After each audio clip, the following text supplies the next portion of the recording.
discussion today. And yes, please, obviously, do listen. I'd like to hear from them how the perspective from your side as well. But she'll talk to me about it more, mainly. And so that's what we're going to do today. It's a very sensitive topic. So I know I'm going to be very sensitive because even though I have someone very close who passed away with cancer, but it was not breast cancer, but it was cancer.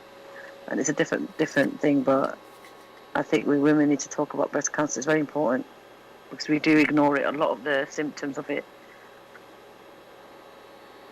Yep. So how you been, Bless? Right, just doing what we do, Brother Saad was on a minute ago. We're just getting on with the thing. Getting on with the thing. Yeah, with the thing. There's some stuff going on in the background, but we could talk about that afterwards and thing. Yeah. All right. So, your guest, her name is? Hanna Stuart. Hi, Hanna. How you doing? Hi, Bless. I'm doing well. Thank you very much. Okay. And yourself? Yeah. Nice to hear from you. Thank you.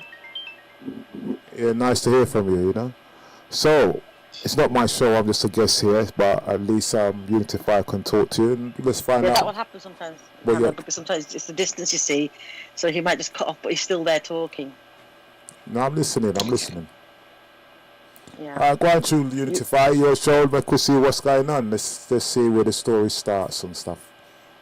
Yep, definitely. Just like to say thank you to everyone that's joining into Bless Radio with Unityfy.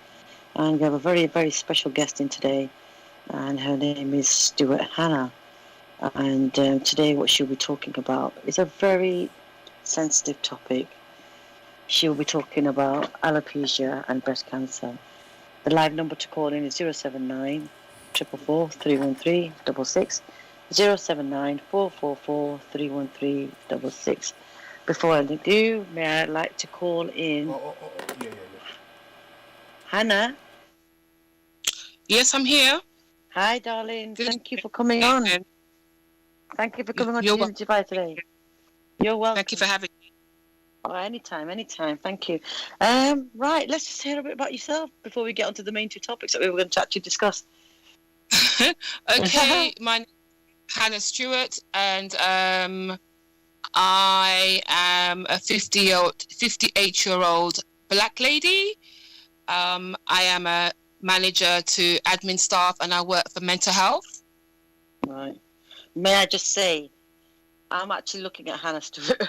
She does not look like 58. She do not look your age, my dear. Woo. Thank you. Right, sorry, carry on. Yeah, so my topic today will be talking a little bit about being a breast cancer survivor and also having to handle and being an alopecia sufferer. Within our community, being an alopecia sufferer or having alopecia is a taboo subject for most people. But of late, I've been coming out live and actually showing my hair to the audience and encourage people out there to say, love yourself from within. Your hair doesn't define you. Yeah. Okay, before we go into that, I just want to know a bit about your background. So you're from here. So where your parents are here as well? I was born in this country to Dominican parents. My parents came over during the Windwash. My parents had the four of us. I'm the first, only girl, and I have four brothers who follow me. I have a daughter, a 35-year-old daughter, and I have lots of nieces and nephews. Wow. So you're working now as well, Hanna? Yes, I'm working. I've been working for the NHS now for going on 30 odd years. Before that, I worked for British Telecom. During the pandemic, I'm working from home, so it's going on to been a year actually, to be honest, of working at home. Yeah. How are you coping with the pandemic? I was going to ask you, how are you feeling during the lockdown? At first, it was a struggle, not having much understanding of what the COVID-19 meant. But we found ways around it. During our break, we'd go out for long walks because we're quite fortunate that we have a large green forest across the road from where we live. So it was an exploring time for myself and my daughter, finding ways to keep fit. It was quite interesting. There's been some negative things going on within our lives, and there's also been some very positive things also. I was going to say that because, like you're just mentioning now, we've got a garden, we've got lots of greenery there, and we're out and about. Before lockdown, I think people just neglected the most simple things in life, haven't they? That's right. This lockdown has taught us a little bit of a lesson, hasn't it? It slowed us down. Exactly. To venture out and look at nature around us, actually utilising it, which we took for granted way before this lockdown. Yeah. So because you're obviously working most of the time, because we're in a system, aren't we, Hannah? We've just sort of abided with everything, and just 9 to 5 we work, and we come home, we hardly sometimes cook, we say, right, let's get a takeaway, or just out the freezer. Spending so much time at home with family, like you said, it's been negative for some and positive for some, and some have been blessed with the actual the lockdown itself. I mean, there must have been a change in your lifestyle now.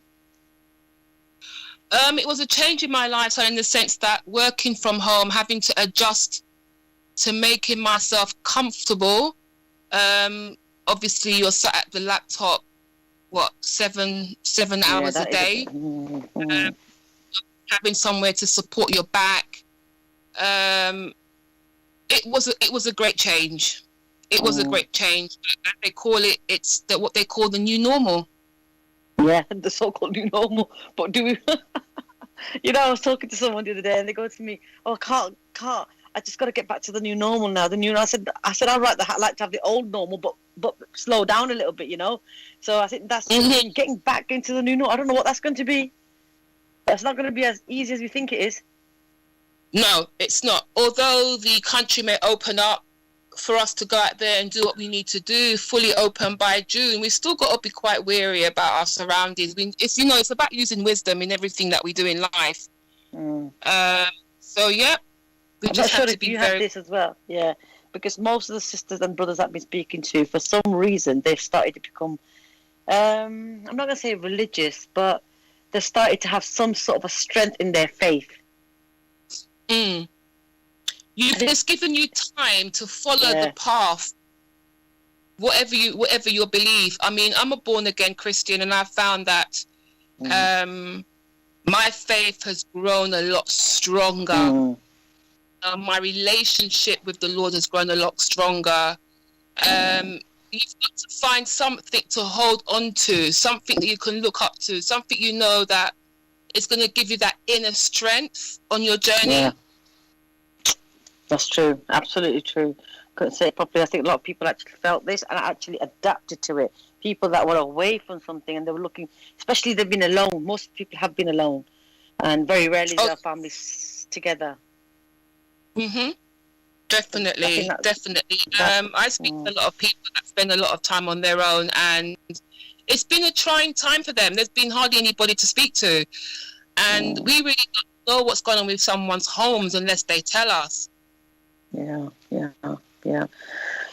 Thank you for tuning into Unityfy on Bless Radio. If anyone likes to call in and speak to our guest, Hannah Stuart, the live number is 079 444 31366, 079 444 31366. Right, let's get to the main thing.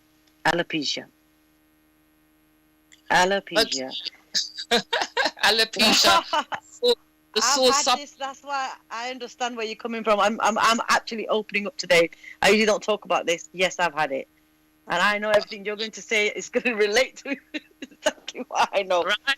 So let's tell the public out there what it is first. If you could just sort of brief them on that. Alopecia, for what I understand, there's 7 types of alopecia. Alopecia caused by stress, alopecia caused by traction. For me, I believe I suffer with I suffer with both. My alopecia started when my daughter was 12 years old. My daughter became very, very ill, and I didn't realize at the time, running to and from hospital with her. my hair started thinning out on the top. But because my mind was so focused on looking after her and keeping her well, I didn't realize until I visited the barber, and he explained to me how I started losing my hair.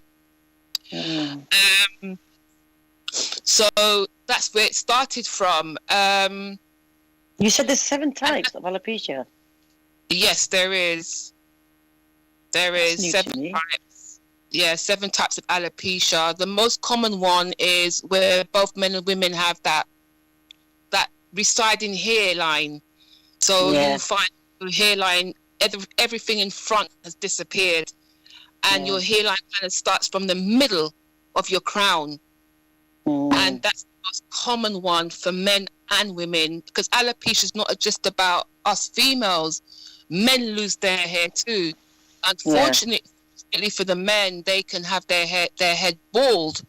Some of us, I wore my hair bald for a long time. Most females couldn't do that, so we end up wearing wigs. We end up wearing what we call weaves, and we're not realizing by wearing the weaves and the plaits, it causes even more problems to our hairlines because of the length of time that we wear it for. So the hair starts fading away.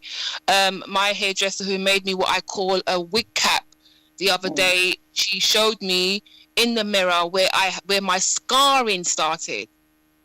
So you can see the scarring from not only from losing the hair, but from where the hair had been pulled, either from the sewing or the braiding, some form. But she started showing me where the scarring was. But fortunately for me, there was new hair growth. And I believe that hair growth is coming from an area where when I moisturize my hair, I also massage my hair, I brush my hair to stimulate that area. So I've got faith that I will get my crown back. Now they say alopecia is lack of the body just cannot resist or cannot fight some sort of antibodies, and that's why we end up having alopecia. Correct me on that, please. I could be wrong, because and then that forms patches in your hair and on your head, and then unfortunately you have patches all around. And they say it's true, isn't it? They say that, don't they? They do. I don't know much of the medical side of it. I've been doing a lot of talking to different females. I've been talking to my barber, from the men's perspective. I did a live show about 2 weeks ago, and I'm hoping to do another show where hopefully I can bring on a trichologist who has the profession, an expert in that field, that can give more view of treatments and the main causes of hair loss. Right. So when you actually did this live with other people and you got feedback from the male's perspective, I really like to know what they said. What did they say? What do they think about it? A lot of it was support for me, and complimenting me on my boldness, complimenting me on being brave to come out. There's a lot of women out there that their partners or husbands have never seen their hair because of alopecia. Their hair was covered. And my whole reason for me doing such a show was to empower another woman to say, listen, yes, we may look different when we lose our hair, but our hair doesn't define us. That's right, because we grow up saying, we grow up hearing your hair is your beauty, blah blah blah, but your hair doesn't make your heart. Everything you have comes from within. Your personality, we need to learn. We need to learn to love ourselves. So I had to look in the mirror and say to myself, "No, Hannah, you're not ugly. You are Hannah. My hair doesn't define you." It frightened me to go live. I had knots in my stomach, but it's a journey that I had to take to help somebody out there, whether it be male or female. So the feedback is very, very positive, and I'm hoping, as I said, to do another show.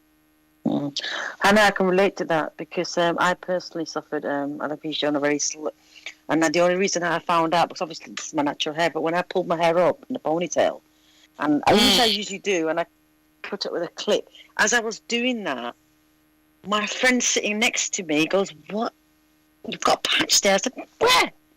She goes, "Right here, right under your, just beside your ear." And I went, "Are you joking?" And when I looked at it, it was that big. Wow. That big. And my heart sank. I just did not know what to do. And yes, what you just said, you want to hide it and you don't want to show it and you want to stay quiet about it.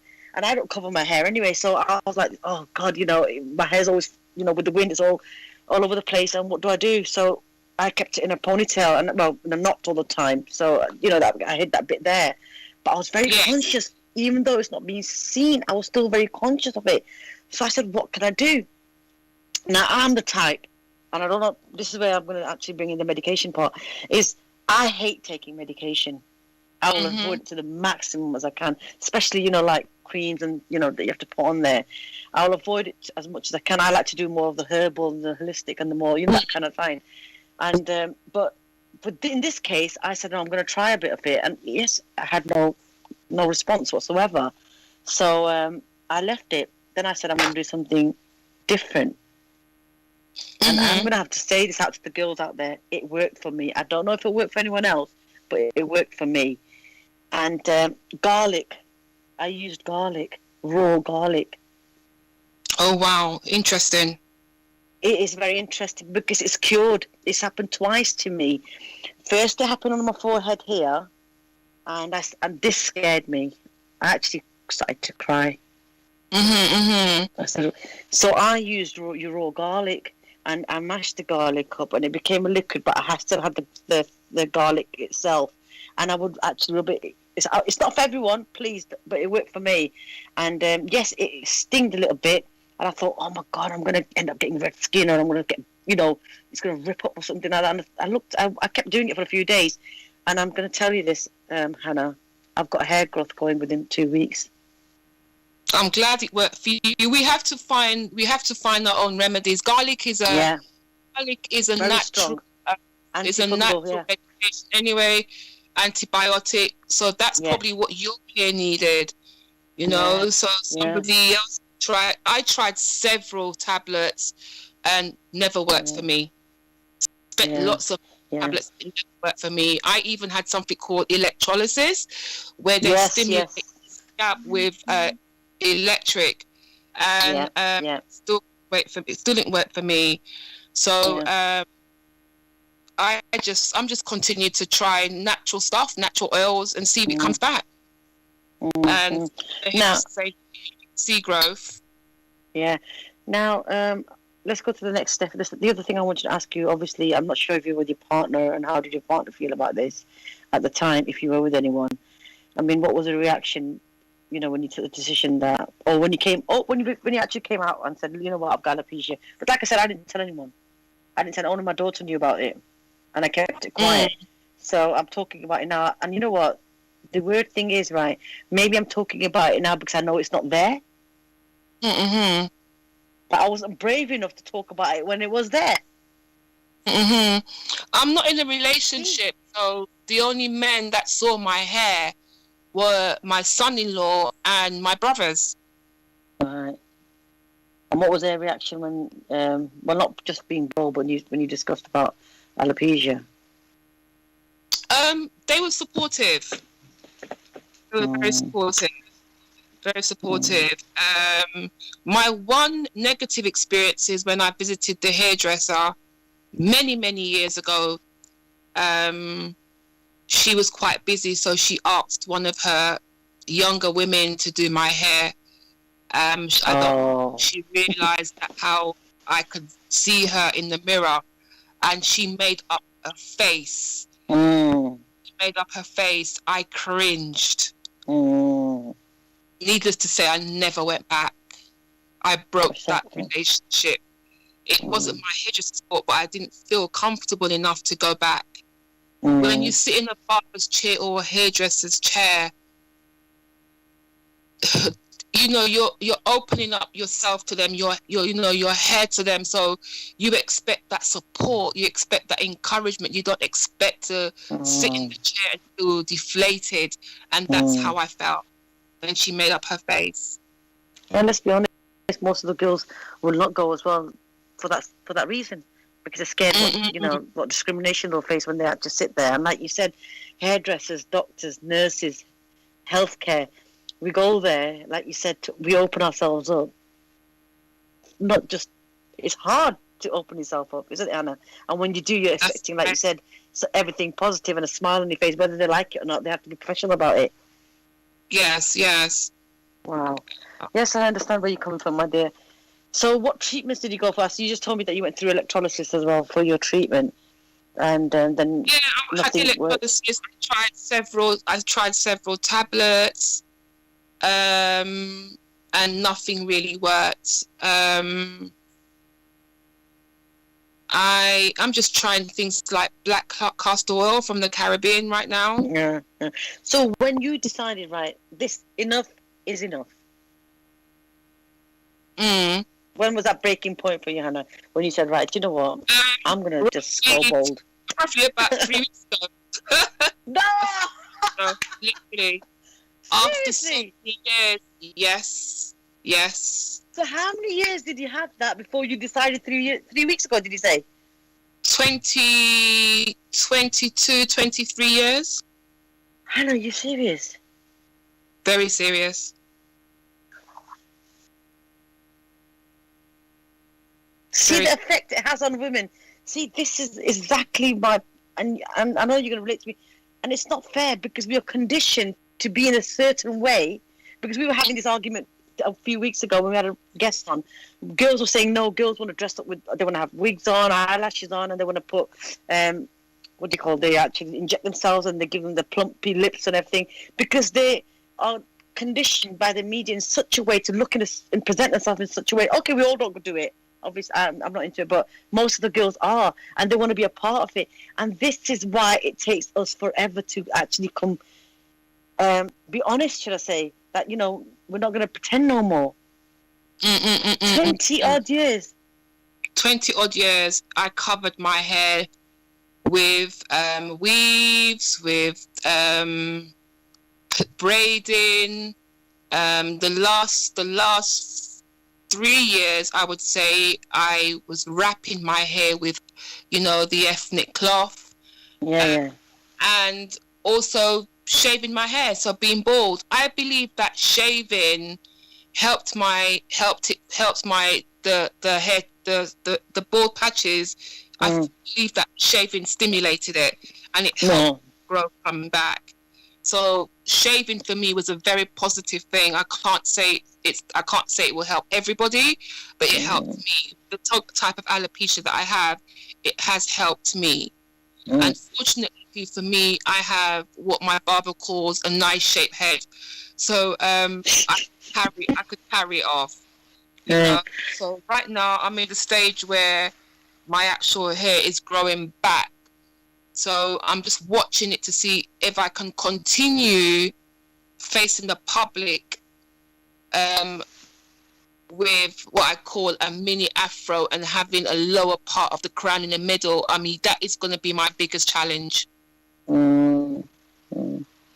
So Hannah, there's no doubt emotionally it must have been very, very difficult for you.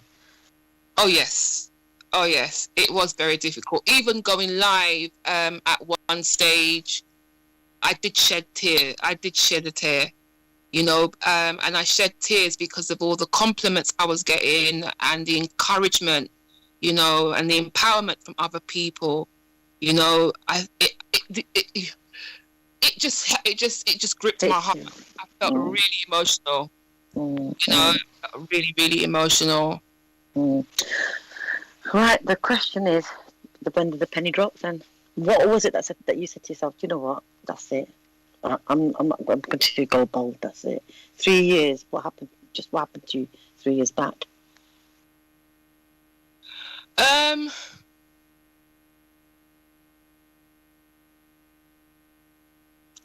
I have most I have the most encouraging barber. And Really? for many years, he would say to me, sis, Empress, why not try go bald? You know, try and get try to take the hair off. And he was really coaxing me until one day when I sat in his chair, I said to him, let's go for it. So he's the guy behind this, yeah? Yeah, let's go for it. And he took it off, and I just looked at the mirror in awe, like, is that me? Went to work the following day, and the whole office was going crazy. My God, Hanna, is that you? You should have done that a long time ago. It really suits you, and the compliments were coming from men and women. Wow. So it's all in our heads, really, isn't it? Like I said, see? We tell ourselves a story. As women, we tell ourselves stories. You know, we're sort of like, we're the victim, and we've faced the jury, and we've given ourselves a verdict. You're right. But yet we're blaming it something else. Very quick to blame someone else. Mm. Yes. My God. Wow. That is fantastic. That is seriously encouragement that you're going to actually do. I hope sisters are listening in there, because I know a few have been texting me saying we can't wait to tune in today and listen to the sister about alopecia. Now, let's go into something very sensitive now. Cancer. The word cancer itself, it just puts you back. I don't talk about remission. I don't really embrace that word. I just say to myself, I have been healed, and I have been healed now for 9 years. In 2012, I found the lump myself. I was having a conversation with my staff at work, and I felt this heat over my left breast, and I just ignored it while in the middle of conversation. And literally minutes after, I just felt an intense itching, and I started scratching. And when I started scratching, I felt this very hard small lump in my left breast. And instantly my spirit kicked in, and I knew it was cancer.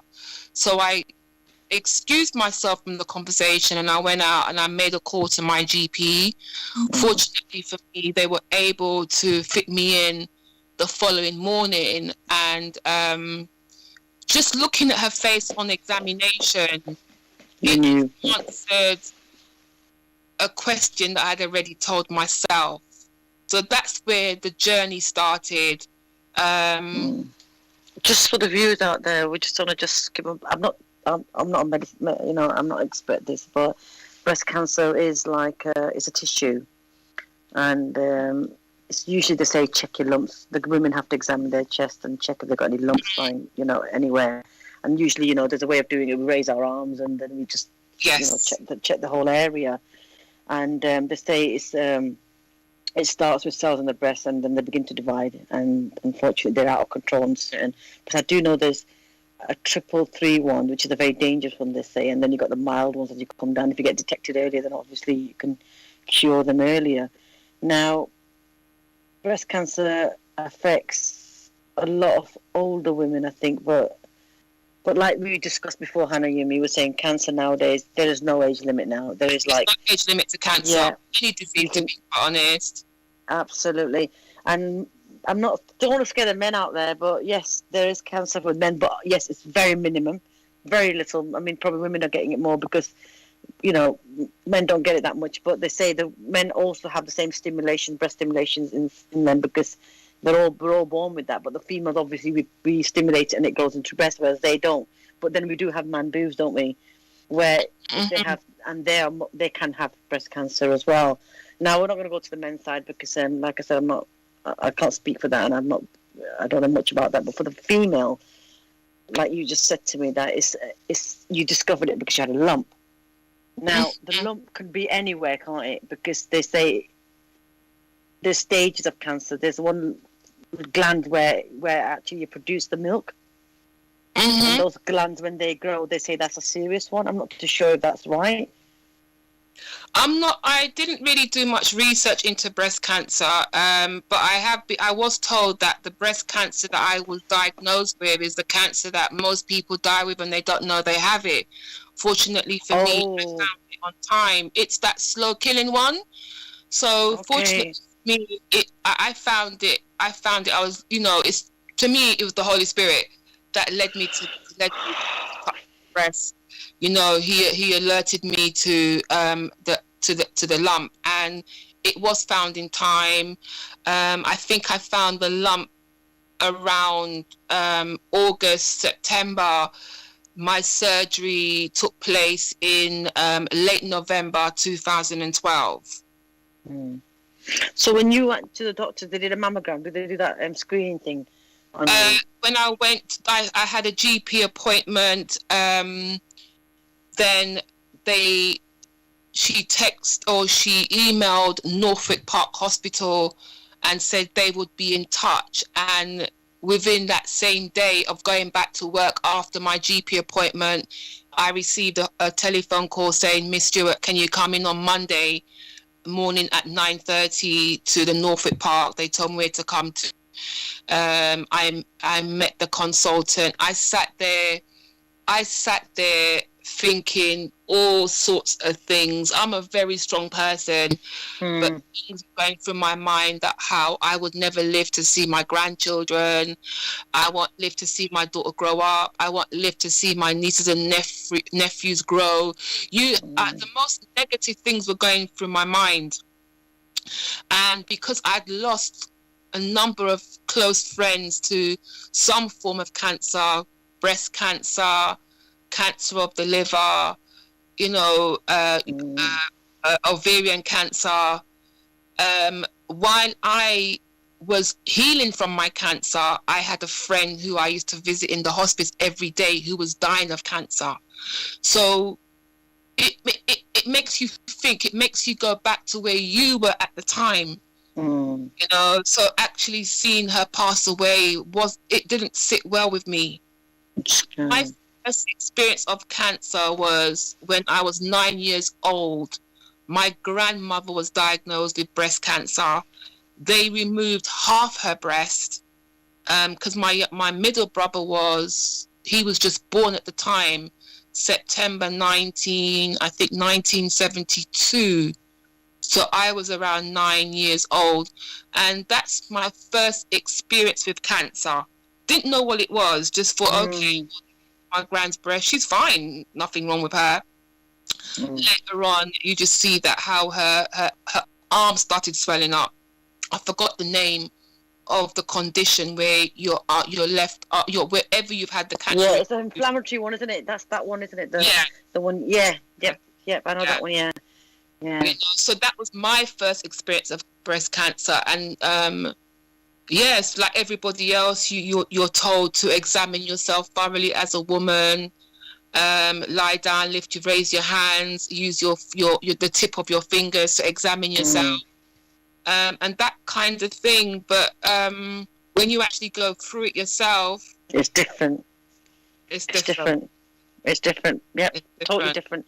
Because your feelings, your emotions, mentally, physically, you're just thinking about 1,000 and million. We think about 1,000 million things anyway. Then you just double it because now, like you said, you think about your family. I've obviously have a very close person that's actually died of cancer, but in a different cancer. It was a male, and it was my dad. He had lung cancer. Now that was totally different. But did I see that man deteriorate so and that's quickly? the bit that throws you off when you're a family member or carer. It can tear you to pieces. It does. You don't get over it. I don't think you get over it. I didn't get over it. I still don't. And it's been, 18 years now? 18 odd years. And you keep thinking about him because he was a bodybuilder. He was a very strong man. And he was really uplifting. And then cancer just finished him. Yeah. I saw a good friend of mine, George Green, may his soul rest in everlasting peace. George had lung cancer and it travelled. Yeah, but he always said to me, I hope that I hope I get to the point where I will pass away than having to struggle and having to That's what my dad said. I don't know if it's a man thing, but it is definitely a man thing. You know why? Because they don't want to see family looking at them suffering. That's right. That's right. That's right. So, the journey with cancer was You're an on mute. experience. And a Hanna, half. you're on mute. No, still. Okay, Yeah. yeah, go on. I can hear you now. Yep. Yeah. The journey with cancer was a journey and a half for me. But thank God I have very good people around me. Yeah, please talk us through your journey, because I think that's very much needed to be heard by our people out here. We need to hear that, you know, you're a survivor and the strength. I'm a survivor. I had a daughter who I called Sergeant Major, and I called my mum the captain. All right, let's talk about the day of the surgery. The day of the surgery, I went through a spiritual encounter, and many people are going to think, what? But on the day, I was getting dressed, and my mum was in my bedroom with me, and I felt a heat, and I tell you, a very intensifying heat on my breast to the point where I doubled over. Wow. And because I doubled over, my mum said, Han, are you okay? I said, I'm fine, Mum. It's just that I felt this heat. And okay, that we got ready, we left. I had an entourage of about 3 or 4 cars with me that day. Everybody was coming to the hospital. The hospital staff were like, what is going on here? They allowed them in, and they were allowed in the waiting room. My best friend came in with me. We went through the normal procedure of all the questions. The consultant who was going to perform the surgery said to me, we're going to be removing one of your lymph nodes before we even start on the breast area to check that your lymph nodes is cancer-free. And my response to her was, you won't find cancer in my lymph nodes. And she kind of looked at me like I had two heads. And I said, yes, I repeated it again, you will not find cancer in my lymph nodes. So I went through the whole procedure of the blood pressure taking, the formalities before you actually go into surgery. Yeah. And I actually walked to theatre, and the 2 nurses said to me, you don't seem like a person that's going for cancer surgery. You're so uplifting. I said, I serve a mighty God and I trust him. Yeah. And they both said to me, amen. When I finally woke up in recovery, the first thing I did was check that my breast was still there under my gown. And I can only laugh at it now, but I have visions of what I actually did. I see myself doing it. And I think the consultant who performed the surgery came around and said, Miss Stuart, we found no cancer in your lymph nodes. I said to her, I told you that you wouldn't. And she also said to me, the lump had shrunk. Oh. So that was quite interesting, taking my encounter that I had that very same morning.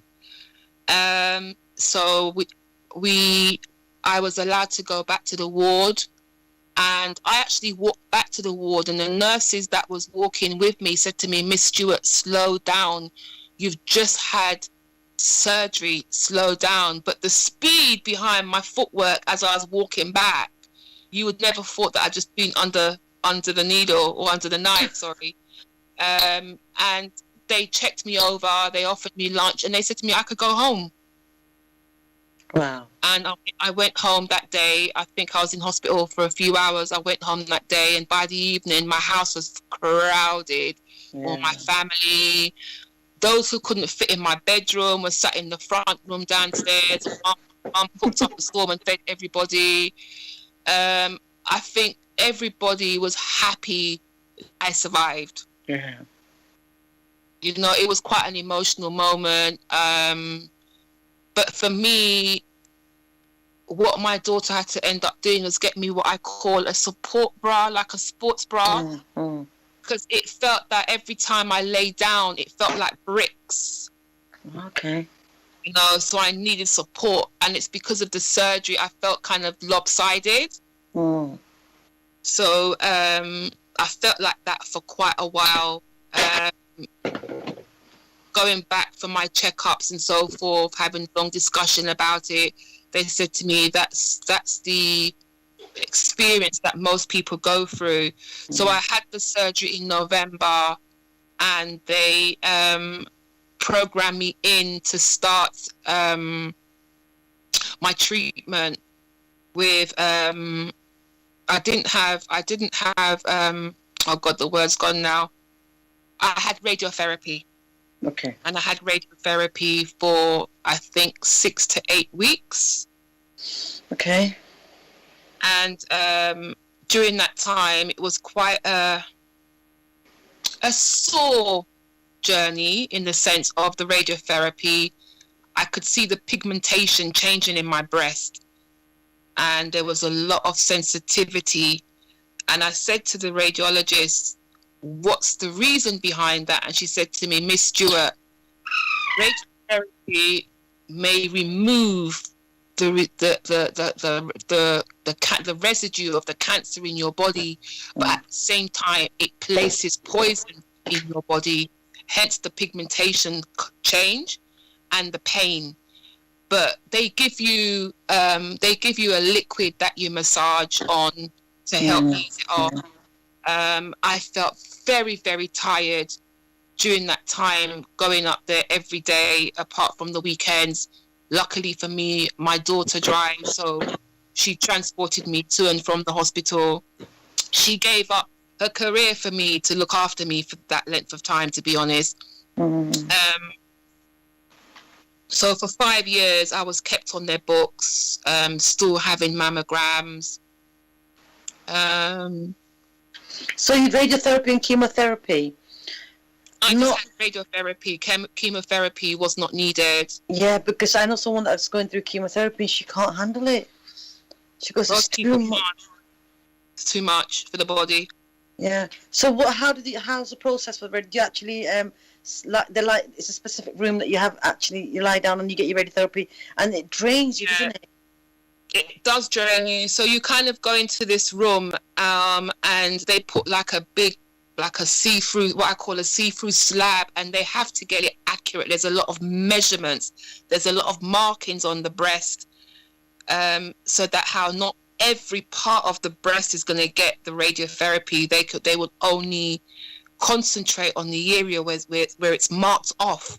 So it's quite intense treatment. You know, they do marvelous things. Mm-hmm. They really do marvelous things. Very, very friendly group of staff. I suppose in that field they have to be. Yeah. You know, I sat in that waiting room and I spoke to people who had cancer in the nose, cancer in the cheekbone, and I just sat there like, they educated me on what cancer was. You know, I met people that were coming back over and over again for chemo because the cancer kept on coming back. Yeah, because of the fear of regrowth, isn't there? That's right. It was an emotional journey, but when you have faith in whatever you believe in, as I said to you, I'm a Jesus follower. When you have that faith, you get that inner strength. You know, he told me that I would be healed, and I was healed. And I'm here to tell the story. I'm here to encourage another sufferer. Yeah. Some of my friends have had to have their breasts removed, and I was going to go into that because now that you said you've already had friends, obviously you must have been with her. You must have seen some of the effects. Having a breast removed for a woman, forget the hairstyle, forget the hair right now. We talk about the outer beauty. Now, this is obviously, you know how important breasts are. Oh yeah. You know, that's us. That's us women being defined. Now, I've not met anyone. I've not been with anyone. But what was her? How did it affect her? It's not easy, I know. It's not easy. It's not easy. There were a lot of tears, especially when it came to chemotherapy. There was a lot of hair loss. There were very dark nails, very dark toenails, very dark fingernails. there was a lot of physical illness throwing up, having to try different strains of chemo, because chemo is not just about going under x-ray. Some chemo you've got to take tablet forms as well. Every with your dad, taste buds go, no appetite for anything, and that's where the weight loss comes as well, because they can't, when they have a break of about 2 weeks, you could see a change in their bodies because they're able to eat again. The taste buds come back and they're able to enjoy a meal while they're going through that intense treatment. It's very, very difficult. But for me, going through radiotherapy, I didn't have any of those symptoms. Nothing at all. The only thing I suffered with was, as I said, the pigmentation changing color. And today, it's been 9 years and my breast has not really resumed its original pigmentation. I'm very fair in color, and with women, we're always a lot fairer around our breast area. Yeah. My left breast, where the scarring is, still fairly dark. Is it? And I'm still very, very sensitive.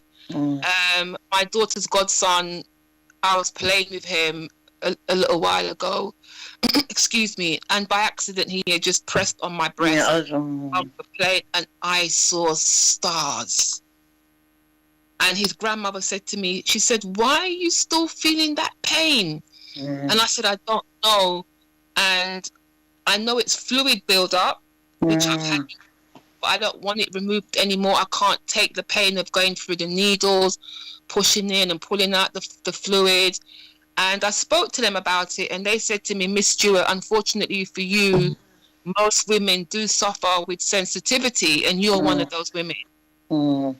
So are you wearing anything special to support your, like you said, you got a special sports bra, but are you wearing during night times, you still got the same?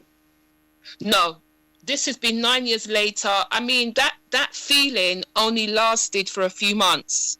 Right.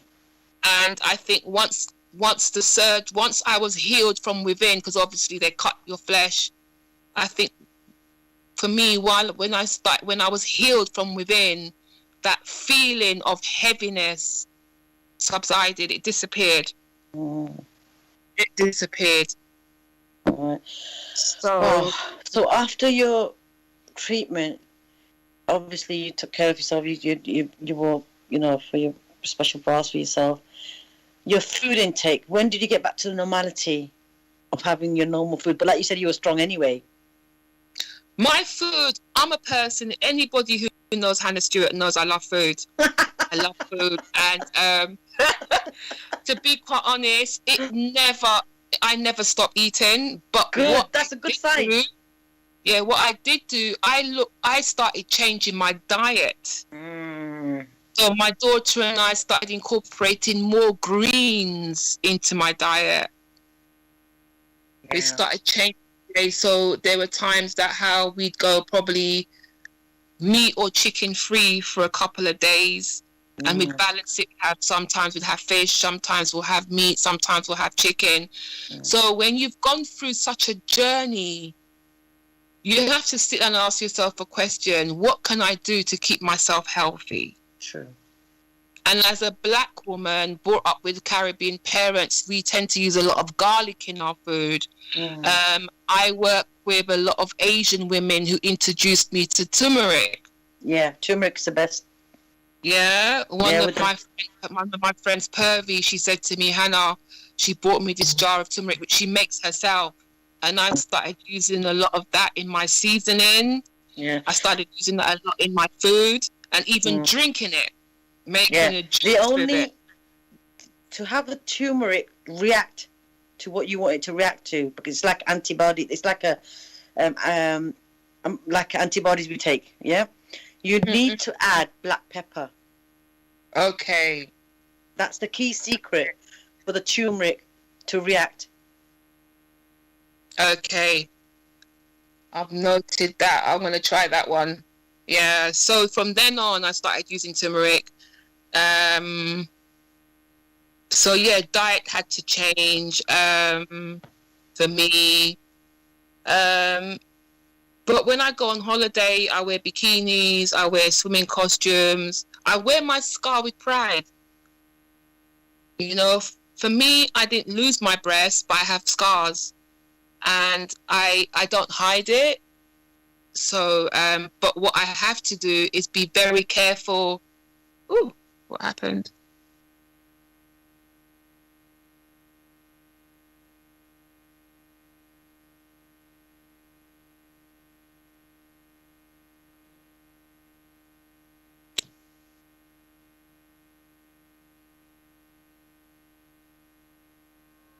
Yeah, yeah, dear.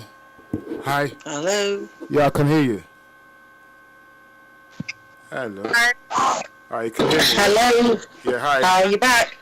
Yeah. Where? Yes, bless. Oh, yeah, yeah. Can you hear me, Hannah? Yeah, we can hear you now. Yes, I can. Your voice has changed, though. Yes, bless. Your microphone's changed. Okay. Hannah. Is there anything you'd like to say, bless? I'm listening to Hannah's story. Very interesting story, Hanna. Thank you for that. You. Yeah? You can have to speak up a little bit, yeah? Okay, I will. Yeah, right. Question, yeah? I'm going to ask you a couple of mix-up questions as well. Oh, yeah.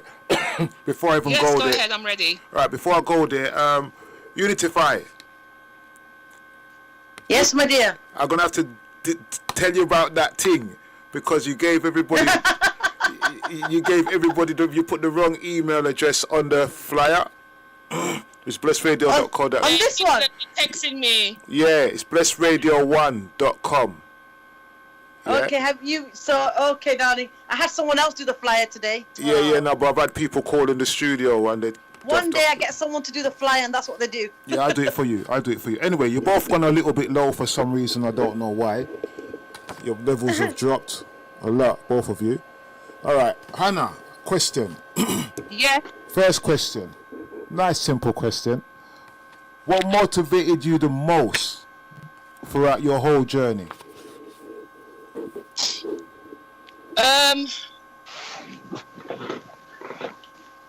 My motivation comes from having some very powerful women around me, women that are like-minded like myself. Mm-hmm. Christian women that we both trust the Most High. Mm-hmm. That's what's motivated me, being around people that have empowered me, listening to empowering messages, messages that encourage you to do the things that you do to help bring out your inner strength. Mm-hmm. I class myself as a strong black woman. I class myself as a bold woman. So to me, it's about trusting my inner spirit and going out there and to encourage another woman. Because if I can help 2 women out of 10, I've done something positive. Mm-hmm. Okay.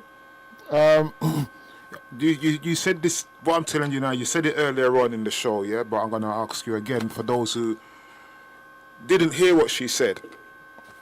Question.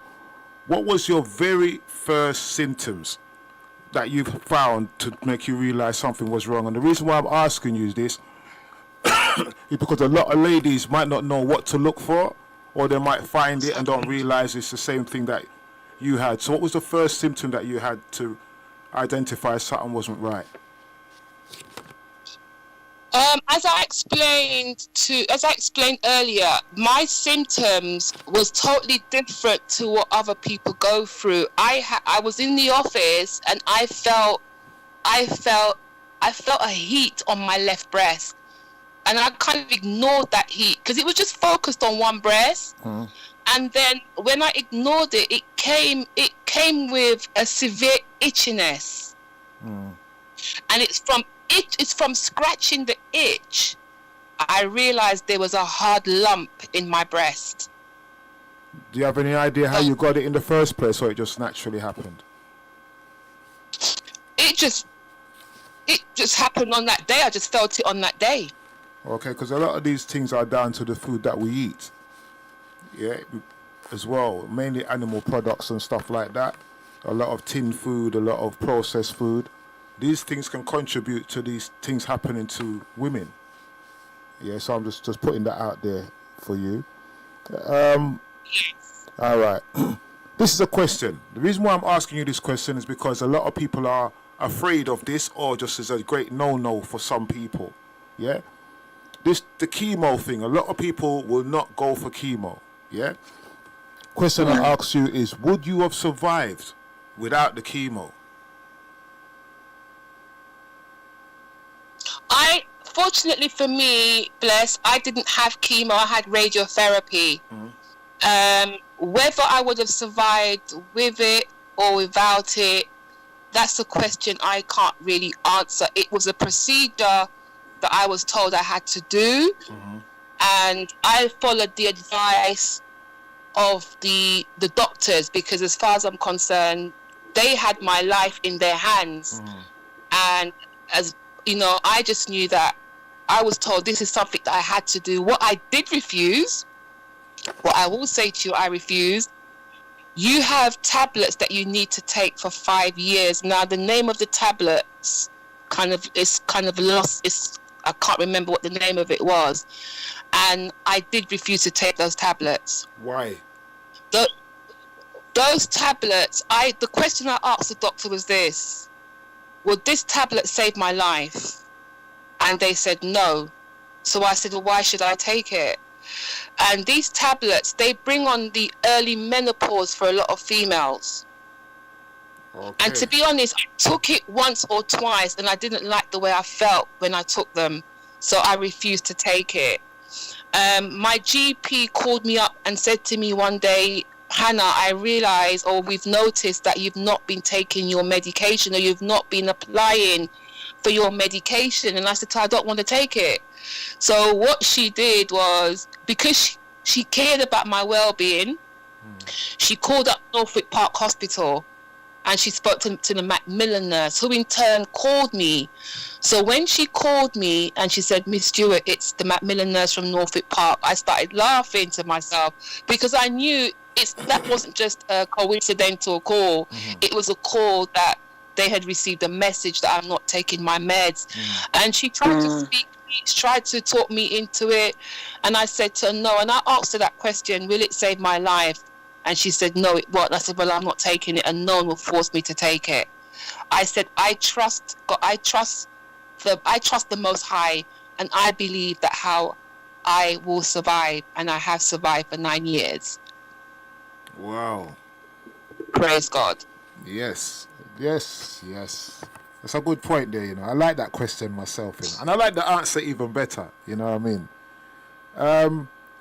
What was your most intense time throughout your journey? Is there was a point where you nearly gave up, or what? Because a lot of people go through these things and they just reach halfway and they kind of throw in the towel. So what was your most intense time throughout your journey? In the beginning, before surgery, as I said earlier on, that I felt that I told myself I was going to die. I told myself I wasn't going to see my grandchildren. I told myself I wasn't going to see my nieces and nephews grow up. You tell yourself a story, but then, as I said, I have strong people around me, strong people to encourage. You need, when you're going on a journey of some form of illness, it could be cancer, it could be sickle cell, it could be lupus. You need people around you to encourage you, and not to encourage you to feel deflated. So I've been fortunate that how I'm surrounded by family who encourage me. Sis, you're going to be okay. My friends, the same thing. I had a lot of encouragement around me. My daughter, Mom, you need to do your exercise. They give you special exercise to do so that it stops the arm and the arm from swelling. She, as I said, she was my sergeant major. Every day, Mom, have you done exercise? Oh, in a minute. No, today, now. So she was on my case. So she pushed me. When I became lazy, she pushed me. You know, so my journey in the beginning, where I felt like, you know, it was all in the beginning. I'd already told myself I wasn't going to survive. I wasn't going to make it, because most people that have breast cancer, they to me, in my life, from what I've seen, they passed away. One of my good friends died of breast cancer in 2000, and I saw her die. I saw what the chemo done for her. She was like a skeleton, you know, no body, but this massive stomach in front of her.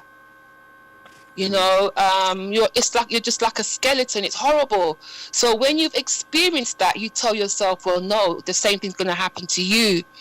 But as I said, fortunately for me, having people around you to encourage you, to speak positivity into your life, to speak life into your life, because that's what it's all about.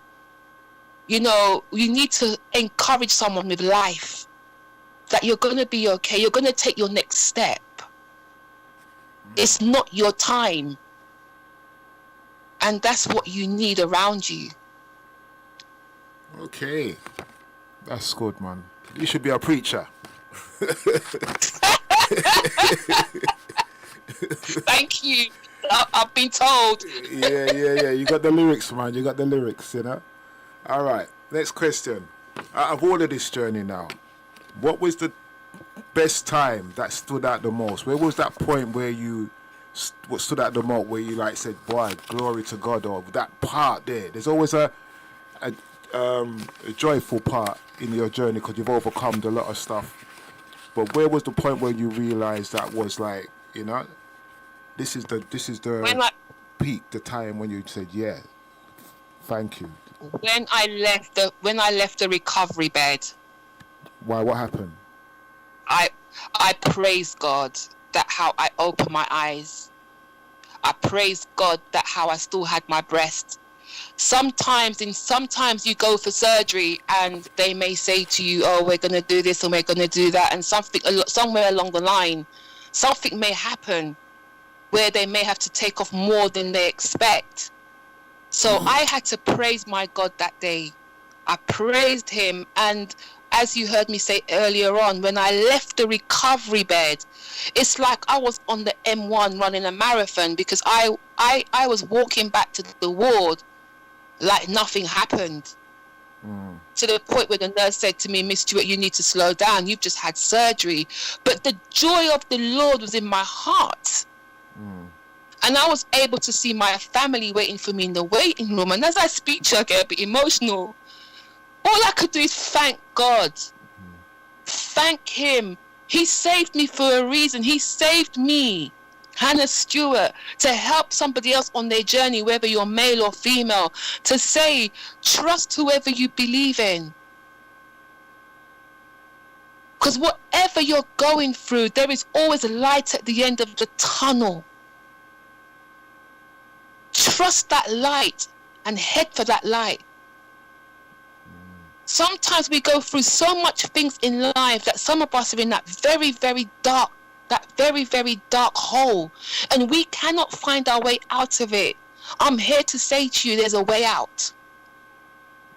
I'm here to say to you, there's a light up there. Look for it and gravitate towards it. Don't ever go into yourself and think, I'm not going to make it. You will make it. And that's my encouragement even to the young people out there. You will make it. You are somebody. You are not what someone calls you. You are who God made you to be. Wow. Amen to that. I told you you're a preacher. I told you you're a preacher. Didn't I tell you you're a preacher? When I say you're a preacher, you know, in the making, up and coming, God's going to use you. You know what I mean?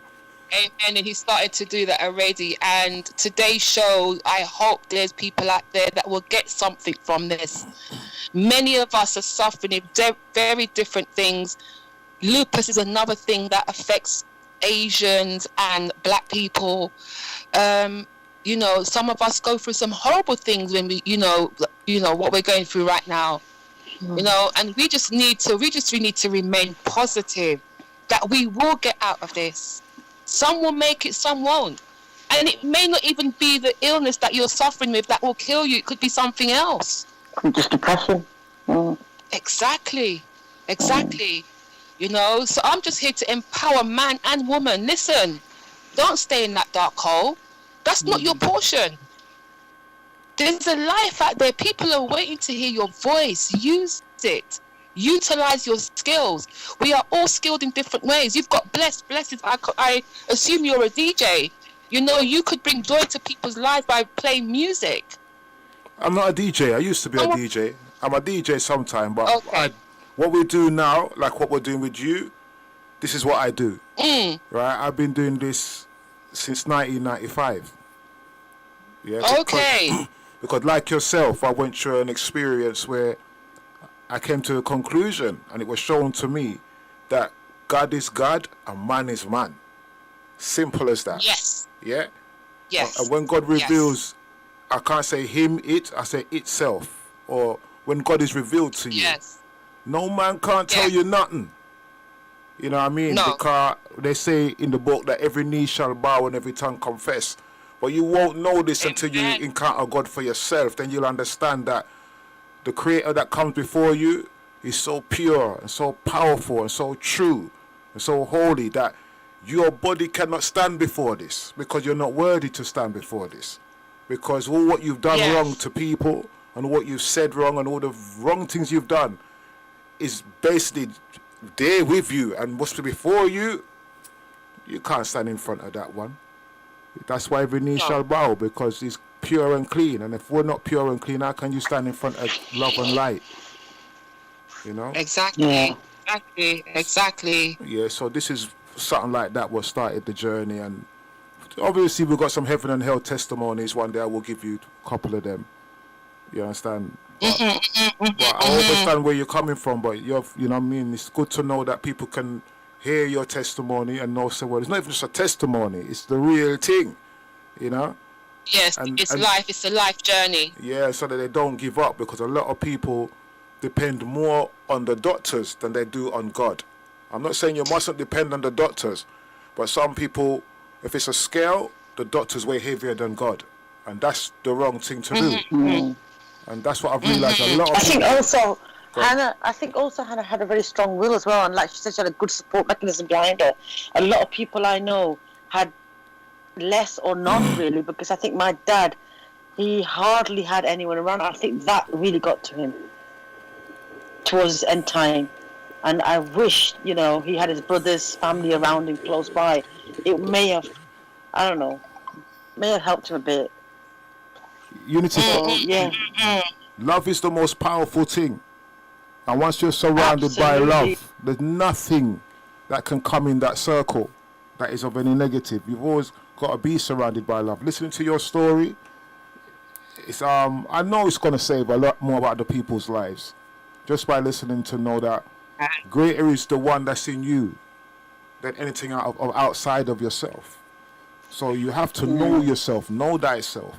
And when you know thyself, you know that God is within you. You know? Amen. Simple. Look how me I preach now. What is this? She's very encouragement. What is you? It's you. You're rubbing off on me. You're rubbing off on me. Yeah. Get back to this show. No, you carry on, Bless. You were talking, Bless, about diets as well. You're talking about diet and food. Not me. Hanna. Yeah, I spoke about diet. I spoke about changing my diet. I spoke about eating healthy. Also drinking lots of water. We just got to find our own way, what works for us. But I incorporated a lot more greens, a lot more spinach and kale into my diet. Watercress, greens, those kind of things I incorporated into my diet to help me. It's what we feed our bodies with. So we can always look good on the outside, but what's our inside saying? Just 1 minute, darling. Bless, if you can hear me, I'm getting a few texts coming in saying that you've actually gone quiet again. No, that was just a minute ago. Right, okay, so make sure that because I'm getting a few texts from sisters saying that, look, it's gone quiet again. They can't hear. No, she goes, no, it's all right. I can hear her and I can see. No. It's not you, my dear, that we are worried about. It's our audience, my dear.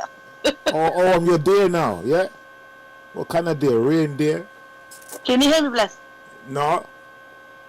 Right, it's the audience. I'm talking about the text No, of course messages I can from the hear. audience. Now listen, The text. no, it's all right. I can see everything. It's going out nice and clear, man. Then I mean, they need to Okay, turn make the sure it's volume still up. got. Okay, make sure it keeps going on clear because the actually viewers are listening in right now. Well, send Sorry, them- Hannah, darling, off you go. Okay, that's it. What was the question again? We Unityfy? I think Hannah was talking. I'm sorry, I had to stop her because just to let you know that the lines are not. People are listening in and they can't hear you very well. No, it's all right. So if you got Hannah, darling, sorry, I had I to can stop see you. it. Carry on the listening now. No, that's all right. I was just encouraging people to just watch what you put inside your body.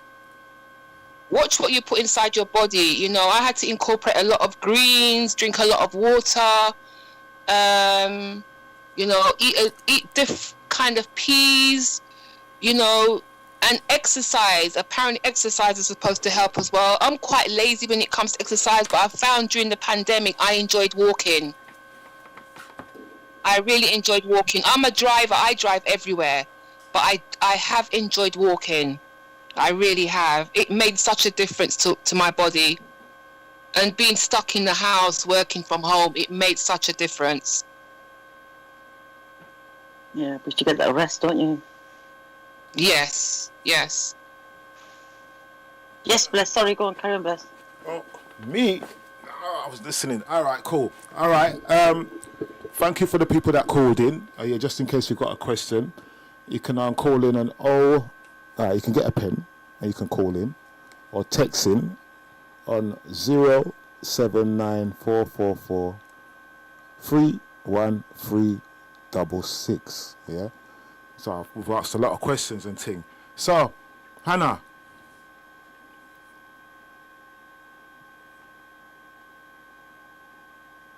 Hello. Hi, Hanna. Hiya. All right, you just disappeared again. Right. When people go through, this is one thing that I've realized. I speak from my own point of view. Yeah. When people go through a thing where they think they're gonna live or die, yeah. This is when everybody draws nearer to God. Yeah. Where are you now in your walk with God? Can you repeat that, please? I said, when people go through an experience which is like similar to yours or anything where they don't know if they're gonna live or survive, they draw themselves nearer to God. This is when they find God. Yeah. Yes. Everybody, every knee bow, everybody, God. Right. Yes, that's always the case. So That's the case. Yeah. Now my point is this: when people's got over that part now, I ask them, so where is your walk now? Is it still the same? Is it improved? Where is it now? My walk is stronger. You can hear how I talk. So my walk is stronger. Trust me. More deeper. When I walk out of my front door, I don't look left to right. I walk out in faith. And with my God, I walk in that faith. Ah, yes. The Lord is a lamp unto my feet and he's a light unto my path. So I'm not walking out there with no fear in my heart. I'm ready. I'm a lioness. I'm ready. I'm walking out there with the boldness of God in my spirit. So my walk with God has gone from strength to strength. That's what. And to me, my journey will help empower another person in their walk. There's a lady called Jasmine. Jasmine, are you there on the line? I am, yes. Jasmine, go ahead. You can talk to Hannah. Hannah, Jasmine wants to ask you something. Hi, Hannah. How you doing? Not too bad, you? I'm not bad at all, and very interesting story. But I kind of missed out some of it. When you said when you found your lump, was there any, apart from like the itching, or did you find like dimpling around your nipple area, or the breast was sort of discolored? No, I didn't get that dimpling. I got that dimpling, I think 9 months after my surgery. I had a lot of fluid intake. So the dimpling came when they removed all the fluid, and instantly I had a massive dimple. There was just a dent. And that's why I made up my mind. I'm not doing it again. I can laugh now because it just seemed really, there was just a hole. I thought, I'm not doing this again. The pain of the needle, number one, and to look at my breast with a big dent in it, that didn't sit well with me at all.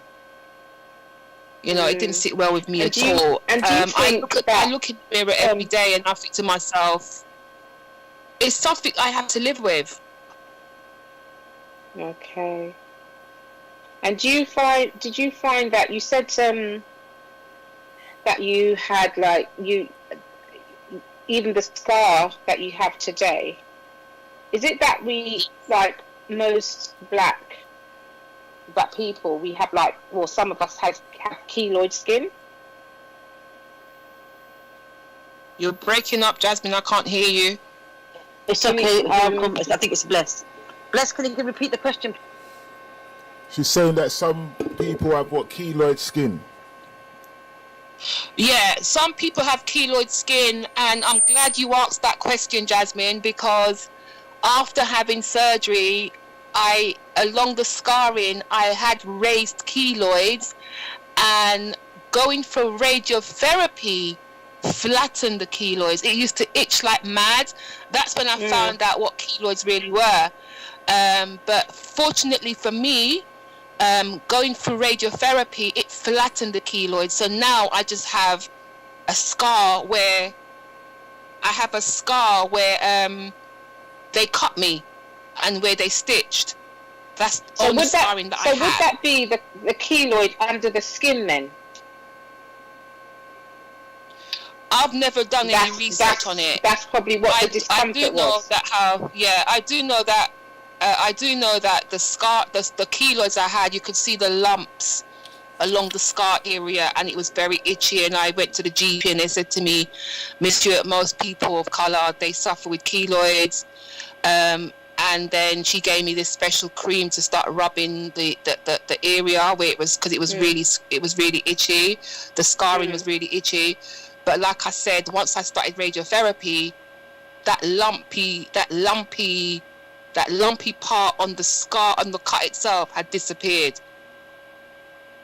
and it's not come back. Okay, well, thank you so much, and well done, you. You know, I'm sure, you know, the information that you've handed out to everyone, especially how to find the lump, and you know, I think that is something, and I think as well, the encouragement that you've given women to actually check themselves, because to be fair, that's something that we don't want to do, just in case we find. But thank you so much indeed. You're welcome. Thank you. Encouragement has been great. Thank you. All right, cool. Right, Thank you so much for calling in. All right. Yes, people. See? Number. I've got time. You can ask a question. Go on, you can give out the number too, slowly. All right, the number is 079 444 313 come on, say it better than that. Is that Pick up yourself, man. Wake up yourself, man. Wake up. 079 Come on, man. Say the thing, man. 444 313 666. Come on, girls. I've got some texts coming in, and they are loving it. Yeah. They are loving the encouragement and the vibe that you're sending out right now, Hannah. I'll tell you what it is. The girls saying thank you for speaking out and saying, you know what, you can survive. You have to be strong. That's the whole pivot. Have faith and carry on. The girls are thanking you for this. Because women, it's true what the caller said. We women really want to ignore that topic and ignore, or should we say, we go in the mirror, we may do all the lotions and come out nice and, you know, sit in our bed. We don't want to feel anything there. We think hopefully nothing's going to come out. And that is something we need to be very aware of. We need to check ourselves. The earlier you detect it, the better it is for you. The number to call on is 079 444 31366. 079 444 31366. Yes, Bless. Anything else you'd like to say? It's nice to hear we what need to Bless we gets need to say, we need to get some information for the man them. Yeah. What do you want? We need to get some information for the man them on the same topic. Okay, but I'll tell you about the men them. The man them. The man them. The man them. Practice. Very rare. It's very rare. But they do have. They call them man boobs, don't they, Hannah? And they do have tissues of breast tissues as well. And it's because we girls naturally get the stimulated to reform breasts, whereas men don't. But later on in life, some men do, and that can be the cause of cancer sometimes to some. But it's very, very, very rare. They said it's 1% to 10, I think it is. Whereas women, I think it's 2 or 3 to 5. Is it? I'm not too sure the stats. Cancer for men. The common cancer for men at the moment are prostrate, where a lot of men are afraid to go and get tested. Yeah. They've got this thing about a next man touching them, but they don't realize the next man touching them is a professional, and that will save their life. Yeah. So, I will encourage the men as well. Examine yourself. Yeah. Examine yourself where the prostrate is. Examine yourself. And if you feel anything untoward, please go and get it out. Yeah, but I was too late. Yeah, but how is the man them gonna know if they got it? What, they don't know what to look for? That's when you come in, Bless. You're gonna bring me not a doctor. That's when you bring a man in. Me's not a doctor. I'm not a doctor. Yeah, if I give you I said, listen, just boil some bush and drink that. That's all I can say. But I'm not a doctor. You know what I mean? Yeah, people have been known to drink things like drink bush, and there's that other popular thing that's is it Irish moss? Oh yeah. Yeah, that's it, moss. Yeah, drinking a lot of that. Yeah, I've spoken to quite a few people that have gone through different forms of cancer, and they've done all the Irish moss, and they drink all those herbal things, and the cancer has gone. So it really depends on your body. We can go back hundreds of years ago when all our parents and our great grandparents and our parents before them, they didn't have any scientific medicine. They just had the bush. They survived the land, the fat of the land. That's what they survived on for their medication. So sometimes, like Bless was saying, we're into the fast processed food. No one wants to cook from scratch anymore. Everybody wants something quick that you get from Asda or Iceland. You'd stick it in the microwave and not ask what's in those foods. So even the microwave is not good. Microwave is not good either. No, we need to go back to basics. We need to learn to cook, and just start cooking fresh meals. But we're living in a society where we work hard, we play hard, and we're not making time for ourselves. Do you understand? When you go to the Caribbean and Africa, people start preparing their meals from the morning. You can just smell the aroma of food just all over the place early hours of the morning before they go to work. Maybe we need to start looking at, if we don't have time in the evening, maybe start preparing things in the mornings instead of spending that extra half an hour. I do that. Maybe I do that. Yeah, maybe hit the kitchen. Yeah, I do that. And also, one more thing we lack, back home, they walk miles and miles and miles, and they're never out of breath. No. So they had it hand in hand. Fresh food, walked miles and miles, worked. That's right. Had family time, relaxed. That's and then you think, why are they living till the age of 100? It's because they're actually going out doing something. Yeah. We're sitting in the office chair. Things like the natural things like soursop supposed to help as well.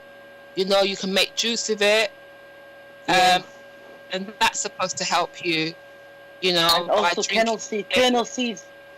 I don't know if you heard of that. Kernel seeds. They say you should take a few seeds at a time, and I've heard of that. Yeah, only a few, and then you have them as well. They're very good if you start from a very, not like instantly, but you keep it into your diet. Like in the morning, you take a few of them and chew on them. They're a bit bitter, but they're fine.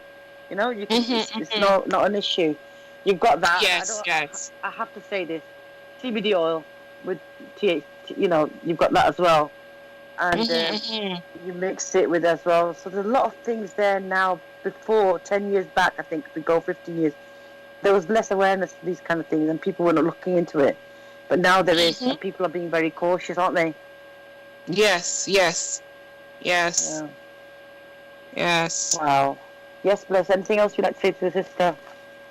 No, man, I'm listening It's now. nice to hear Bless view because it's nice what he thinks. I like to hear from him. No, I'm listening because, still, man. I'm listening. I just looking at it like, I look at things on a different level, and I look at it like, Exactly. God has got. I'm not saying it become preaching, but life teaches us that when God pulls you out of a situation like that, He's got something for you to do.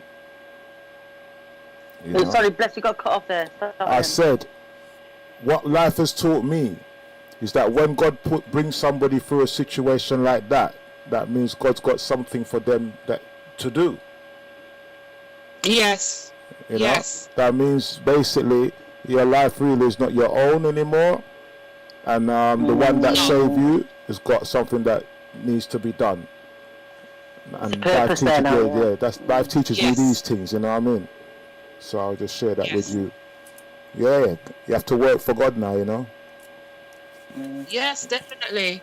You know what I mean? You have a purpose. You have a purpose now. You have a mission. He will reveal it. It will be revealed to you in time. You most probably already know it. But even today, the conversation that we've been having with you today, that is just something that, you know what I mean?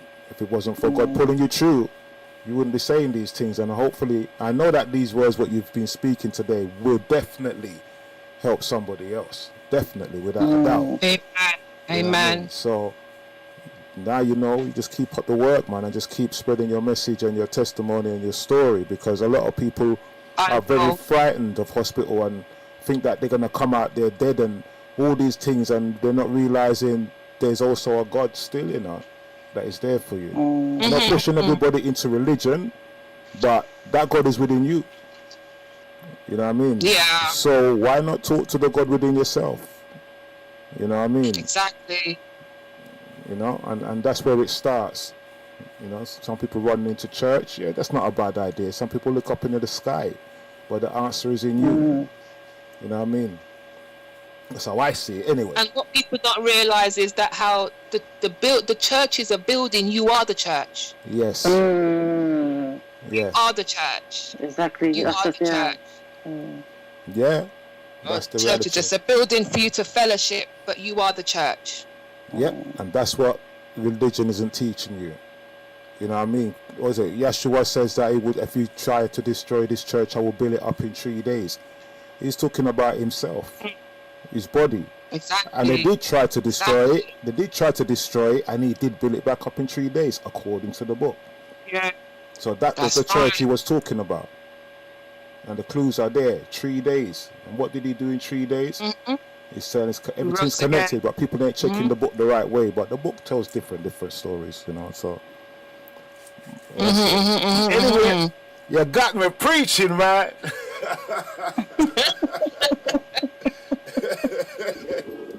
Somewhere along the line, it sounds like you had a church upbringing, Bless.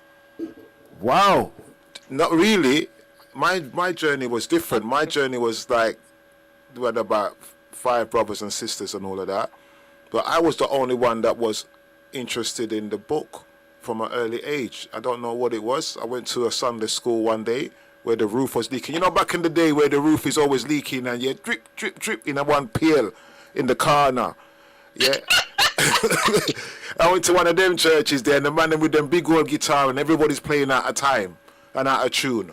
Yeah. Those are the old school church, and I think they showed me the story in the book and in the pictures and everything. And from the first day I saw that and I heard that story, it grabbed me ever since. So I was the only one really that went into Sunday school, went into church, went into Bible studies and all that stuff. And then I just stray and just go up on the road and just turn road man. You know what I mean? But when God pull you back and just say, yo, it's time for work now. It's time to do what you have to do. Yes, He will. You know what I mean? So all those who are out there, even the roadman them, you know what I mean? Once say you got that love for the Most High in your heart, He will pull you in if you want Him to pull you in. You know what I mean? There's some road man out there that can quote scripture to you, scripture for scripture. Trust me. Yeah, No, because of their upbringing and because, like yourself, where they started. yeah. You plant the seed in someone, they never forget it. You know what I mean? And I always show people, you know, you plant that seed in your child. You don't have to force it on them. That's not a good thing. But plant that seed in your child, and that child will grow. You know what I mean? And always remember it, because I always show the bad man them this. I've always a little thing for the bad man them. So like, so all right, how do you defend yourself spiritually? How do I defend myself? That's something that I put out for like some of the roadman them and some of the ones that don't care. I always ask them that question. How do you defend yourself spiritually? In a spiritual war, how do you defend yourself? And they can't answer. You need to be prayed up. They can't answer. They can't, because they're not prayed up. They're not leaving their house prayed up. They're going out there with another intention. But some of them don't even know that there is a spiritual war. They don't know. You understand? And even what you're going through, that's just still another example of a spiritual war. You know what I mean? Definitely. It's warfare. It's warfare against your body. Oh, definitely. You see what I'm saying? And you overcome it. You know, because you add that in you, that seed in you from time helps you to overcome that particular spiritual war. And I see everything as spiritual. Yeah. All this ease, they're either man-made or they're spiritual. You know what I mean? And so if you fight it on a spiritual level, then you got to overcome. But that's what people miss in that part there, and focus too much on the physical and the doctors and the tablets and the this. That may help you, but there's always a spiritual side where you have to do your part. You know what I mean? Because that's what you are. You are love and light. You know what I mean? Yes. So you have to, you feed your body, so that your body grow. You do these things to your nails, make your hair grow. But what do you feed your spirit to make your spirit grow? What does your spirit need to grow? You know what I mean? And no one ain't feeding that. Nobody even tuning into what your spirit need food. Of course your spirit needs food. Your spirit is you. Oh yes. So you have to feed your spirit some form of food. You don't have to be religious. Yep. But know yourself and know that the inner one, that quiet voice that says, don't go out today. Stay in today. Stay in. Oh, don't take those tablets. That's the one you need to get to know. You know? That's my part on that. Yes, Hanna. To you, Hanna. You're going for the journey. Yes, I've been on a journey, and I must admit, in the last 3 years of my journey, I've thoroughly enjoyed it. I've had my challenging moments, I've had my mountains, I've had my hurdles, but you know what? I've jumped over the hurdles and I've climbed the mountains. I've made a declaration to the Most High that how I give Him all of me, and it's through my prayers. On doing my last broadcast, He said to me, "Well, if you're going to give me all of me, you need to be transparent with the people that are listening to you." And by transparency, He means to be honest and open, no more hiding, and hence where the alopecia side of things came out as a sufferer. So for me, coming out was not only helping other people, but it was helping me to heal. So was I could go out there now and face anyone with my hair the way it is, and no longer feel no way. I no longer have to run and hide and find a wrap to wrap my head because the postman's not the door, or because someone's dropping off a parcel from Amazon. Let me run and find a hat. Let me run and find a scarf. I can open the door with boldness and say, yeah, it's me. Yeah, but you got hair on your head. Your hair's growing. My hair is growing, but it's growing slowly, but it is growing. But there was a point when you look at my hair now, you will say, okay, you said she's got a bald head, but the hair's growing around it. But there comes a point, like, for instance, throughout lockdown, I wrapped my hair a lot, so I had like what you call an afro. But in the middle of the afro, it's like someone took a lawnmower and just went right across the middle, because that is where I had the alopecia. But when I have the hair really low, it's not so obvious. Okay. But when the hair starts growing to a certain length, like an afro type length, you will see there's a dip in the middle, and that's the part of it that I could not handle. That's the part of it I looked in the mirror and said to myself, I'm ugly. Ooh. But I had to learn and tell myself, I am not ugly. My hair doesn't define me. And that's what you tell yourself. We tell ourselves things. Sitting in the barber's chair, sitting in a hairdresser's chair, you're kind of looking around indiscreetly to see who's watching. Is someone in your headpiece? That's the tension that you feel. So this is, for me, coming out as a sufferer. I'm helping myself to heal. And like I said earlier on, when I went live last Saturday, my stomach was in knots. My stomach was churning because I was so embarrassed. I'm going live. I've got to show my hair. But actually being out there, facing the public, that was my journey to healing. That was my journey to healing. So did your alopecia had anything to do with the cancer? Or was it just a total separate No, thing? my alopecia I've had for 20-something years. And as I said, I've got a 35-year-old daughter who has sickle cell. So when she became ill, when she was the age of 22 years ago, 20 to 23 years ago, that's when the alopecia started. Okay. And I believe maybe going through cancer, anything stressful that you go through will affect a certain condition in your body. Whatever you're suffering with, it will upset it. You know, and me, every time I worried about something, it affected my hair. The reason why I asked, there was a lady that I saw one time, and she came around, and she had a similar issue where the top of her hair was kind of baldish and thing. So what I done, I gave her some aloes. I'm not a chemist, me just go by inspiration. And she when she rubbed the aloes in her hair, after a couple of months, it grew back. Yeah, aloes is another thing that stimulates hair follicles. Because I've lost my eyelashes and parts of my eyebrows, and the aloes, the pure aloes, I have aloe plants in my house. That's what's been helping my eyebrows to come back and my eyelashes to grow back also. It's made them quite strong, to be honest. Yeah, I can see them. They look like they're going to get bushy. They're going to get bushy, you know that, innit?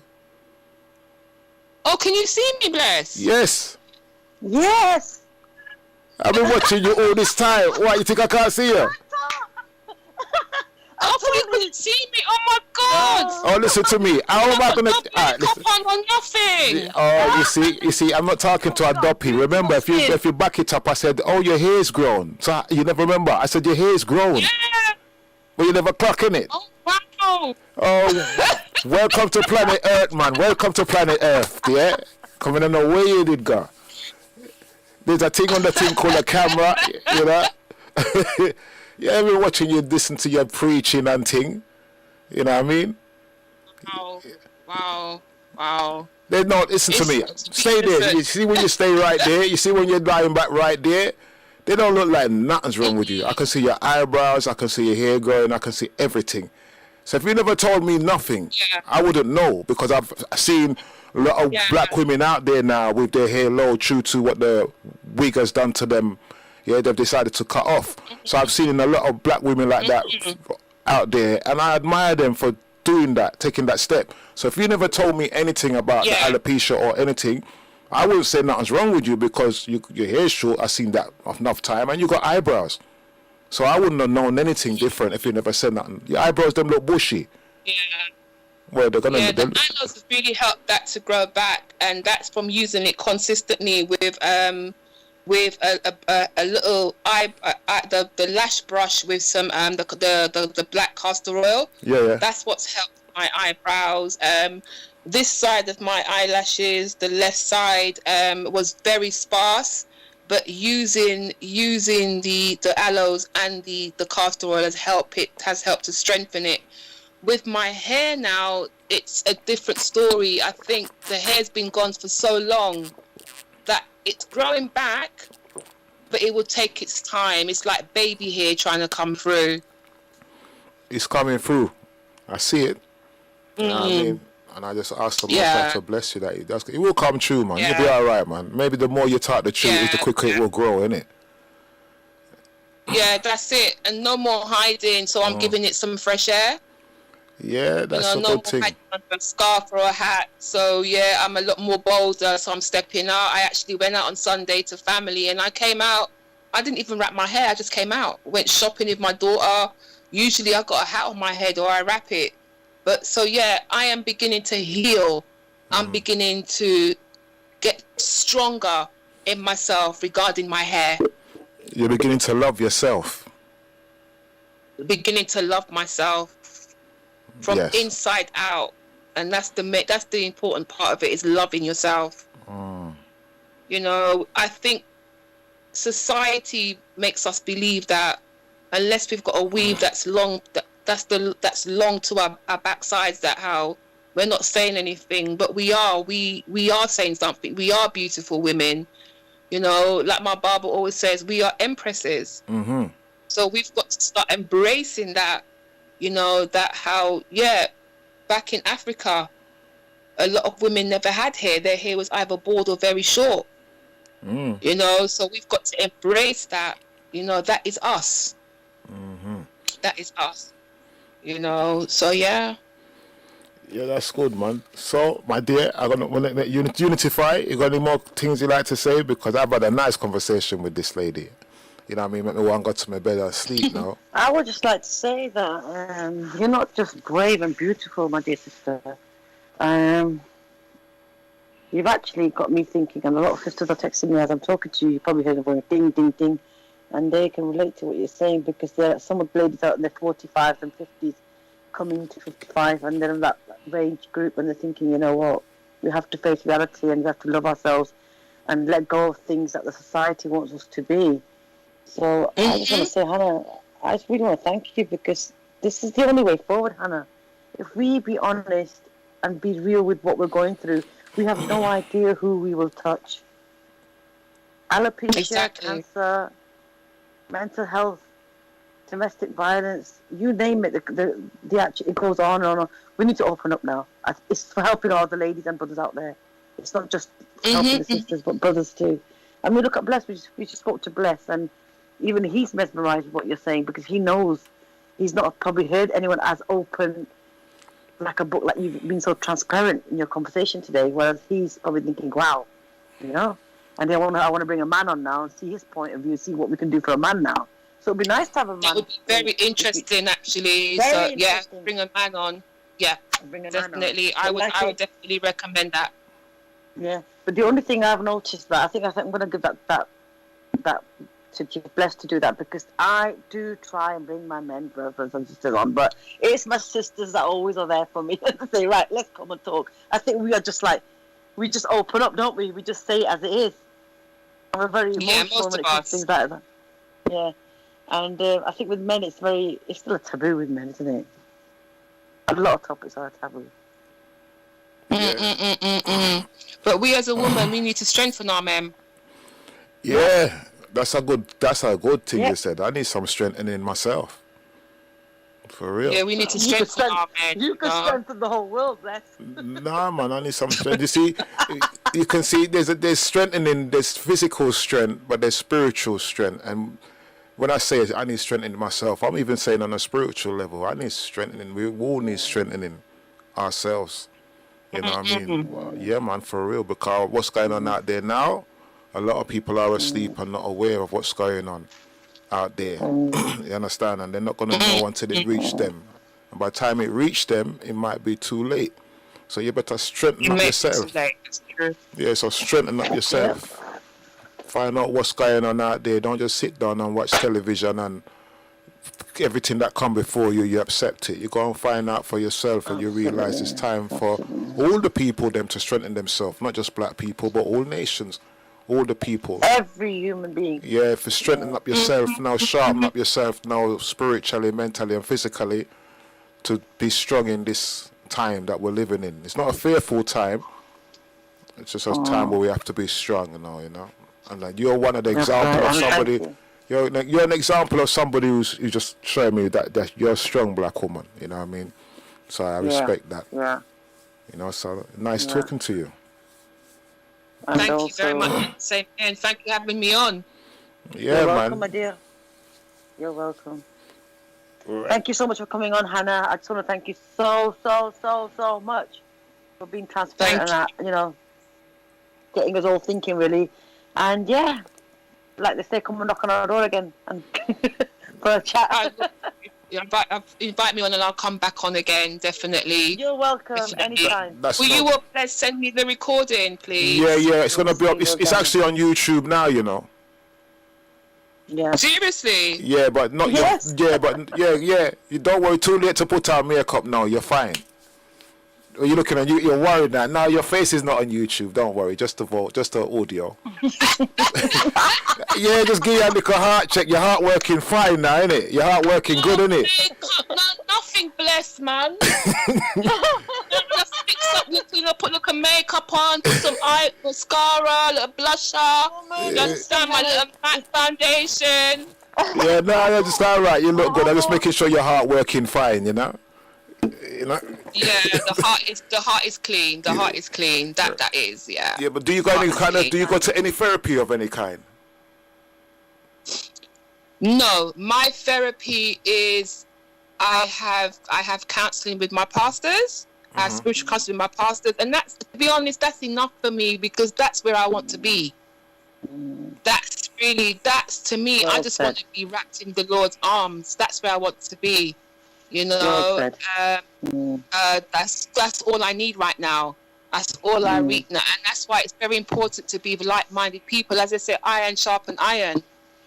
You know, I just said just a few minutes ago, we need to strengthen our men. Yeah, absolutely. Stop taking down our men. We need to strengthen them. We need to raise up our kings. We can't be raising up our boys and not raising up our men. I agree with that. I definitely agree with that. Oh, you're not a man. Yeah, Unity, you're not a man. Start strengthening our men and supporting them. Absolutely. Totally agree with that. All right. Unity is one of the man them still. Thank you. So that's all good. Thank you so much for coming on, Hannah. And You're welcome. thank you. It'll be on the website now, and hopefully, I think in 2-3 minutes, Ben Bless will put it on. And I put it up already. It's there now. Okay, brilliant. Thank you It's very there much. now. So anybody listening, you can get the show on YouTube, Bless Radio 1 YouTube, but you won't be able to see her because she's never put on no makeup on all them thing there. So you won't get to see. only I've got the recording. Yeah, I mean. Well, I would have loved you to see her though. I would have liked you to see her in her natural state, because that alone is making it more encouraging.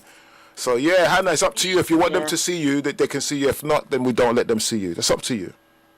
You've got the flyer, the flyer. Yeah, I know. I'm talking about this Hannah, particular. that's what Hannah looks like. Yeah, but Hannah, honest, I'm not lying. You really look 40.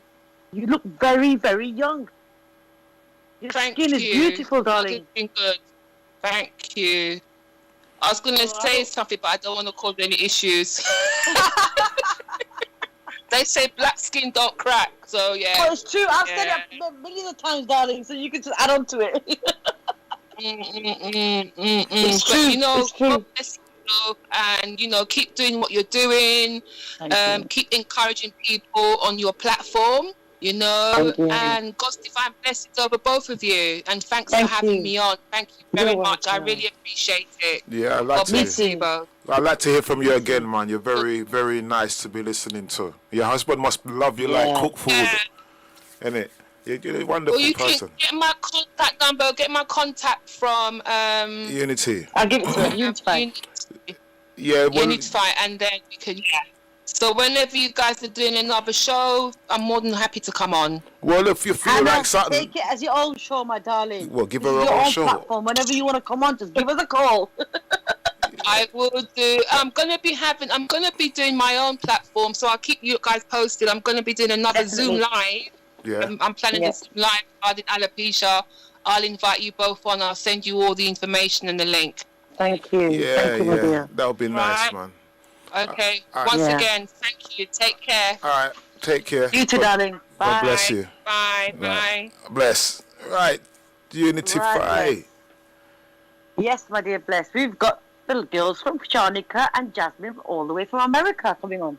Okay, well, they're early Today, still. their topic is going to be about what's happening in America. Okay, all right then. For those who are locked on, the next show was coming up, yeah? Yeah, live. This is our team in USA, America. They're going to be coming in next, yeah? They're going to be talking to a lady. It's a white lady. She's married to a black man, or she's gone out with a black man, and she's going to be talking about the racism that she's encountered as a white woman going out with a black man in the USA. She might come on towards the end because she's actually stuck at work right now because the timing's very different from here to from USA, because obviously it's daytime there and it's night over here. So she will probably come on towards the end if possible. But right now, initially, the girls are going to actually talk about what's happening in America. And I just want to know what is actually happening in America. There's been a huge change going on there. Okay. A little bit of input on that. Yep. All right. So that will be on at 10 o'clock, people. So thank you for listening. Thank you. May the Most High bless you all and be with you in the time of trouble and the time of need. And know, say, faith can move mountains. Okay. Definitely. All right. So God bless you all. Yeah. All right. We're going to play a tune, and then we're going to come back with the ladies live from America. All right. Bless. Okay. Bye.